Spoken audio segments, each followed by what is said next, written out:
The subway car lurched, throwing Maya Chang against a pole. The Friday evening crush of humanity pressed in, the air thick with rain and cheap cologne. She closed her eyes, trying to breathe through the anxiety that had become her constant shadow since her mother's death. The lights flickered. When they came back on, her world had changed. Across the aisle, a man in an expensive suit was surrounded by a strange shimmer, like heat rising from asphalt. It pulsed with a rhythm she could almost feel. She looked at the college student next to her, same thing, a faint field of energy tinged with a color she couldn't name. "You okay?" the student asked. "Fine," Maya mumbled, her heart hammering. Was this a migraine? A stroke? The train screamed into Union Square, and she stumbled out onto the platform. The shimmer was everywhere, on every one a river of living light. Back in her dark apartment, she held up her hands. The shimmer surrounded them too, like translucent gloves that pulsed when she flexed her fingers. As a medical illustrator, Maya lived by logic and anatomy. She didn't believe in auras or chi, but this was real. For 3 hours, she sketched what she saw, documenting the field. It expanded when she was calm, contracted when she was anxious. She labeled it bioelectric aura, knowing that wasn't quite right. Exhaustion finally claimed her, and a dream followed. Her mother, in her hospital bed, the field of light around her growing dimmer, collapsing like a dying star. Maya reached out, trying to give her mother some of her own energy. Her mother's eyes opened. "They'll come for you," she whispered. "When you can see, they come. Run, Maya.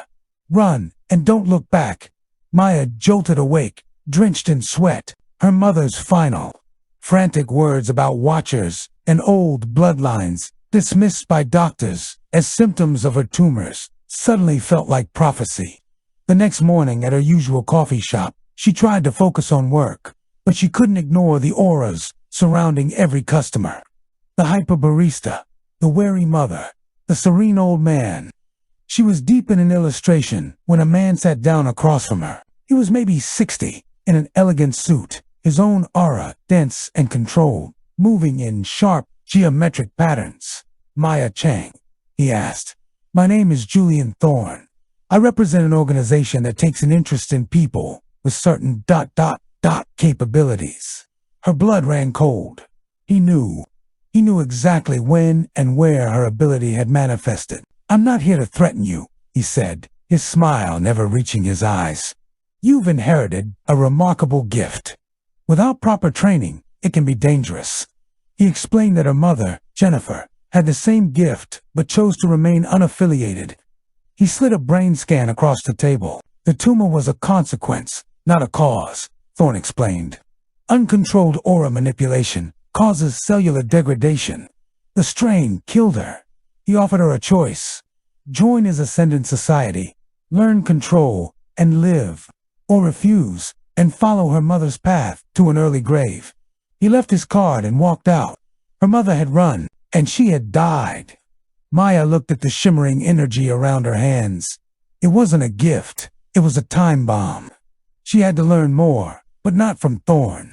She would investigate the Ascendant Society herself, uncover their secrets before they could uncover all of hers. It seemed like the logical, safe choice. She had no idea how wrong she was. Thanks for watching. If you're on the edge of your seat and need to know what happens next, you can find out by hitting that subscribe button so you can see all my novel previews. The complete story is available in my novel for sale on Amazon. And while you're there, be sure to check out my other novels. They range from science fiction to adventure and historical. Thanks for listening, and I'll see you in the next chapter.